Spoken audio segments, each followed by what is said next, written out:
संसद में बारामूला सांसद इंजीनियर रशीद के तेवर गरम थे। आवाज में तलखी थी और शब्दों में तंज। कस्टडी पैरोल पर संसद पहुंचे बारामूला के सांसद ने सीधे तौर पर दो मौतों का मुद्दा उठाया। कठुआ के माखनदीन और सोपोर के ट्रक ड्राइवर की मौत पर उन्होंने सरकार से सवाल किए और कहा, हमारा खून सस्ता नहीं है, हमें जीने का हक है। साथ ही उन्होंने मुजाहल, केरन और करना के लिए सुरंगों की मांग भी रखी। 6 महीने कट ऑफ रहते हैं, 6 महीने कोई ट्रांसपोर्ट नहीं, कुछ नहीं, वो लोग 6 महीने भगवान भरोसे रहते हैं।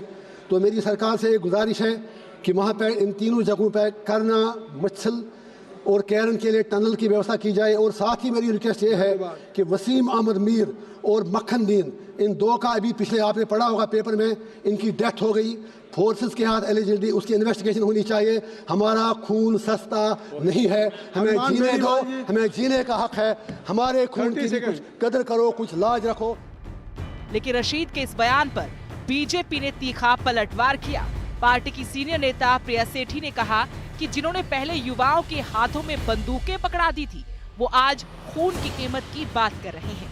बीजेपी ने दावा किया कि पिछले 10 सालों में जम्मू कश्मीर में तेजी से विकास हुआ है, युवाओं को हिंसा की दलदल से बाहर निकाला गया है।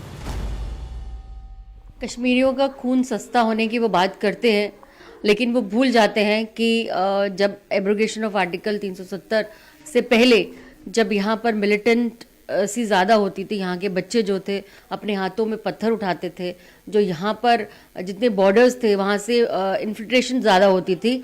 आज आर्मी की वजह से, इन सब चीज़ों की वजह से जो है कहीं ना कहीं जो है एक रोक लगी है।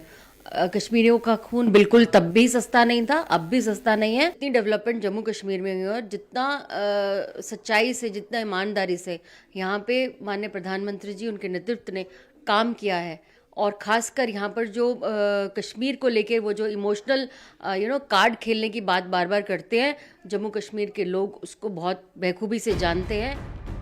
इंजीनियर रशीद का नाम सिर्फ बयानों तक सीमित नहीं है, बल्कि उनका नाम एनआईए की जांच में भी दर्ज है।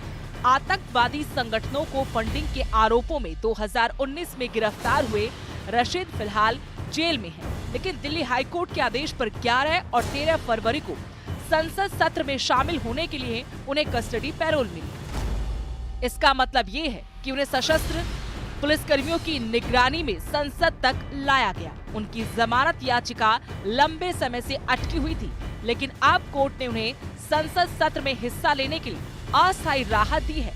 एनआईए ने उनकी पैरोल का विरोध किया था, लेकिन कोर्ट ने कुछ शर्तों के साथ इसे मंजूर कर लिया। Bureau report, news 18।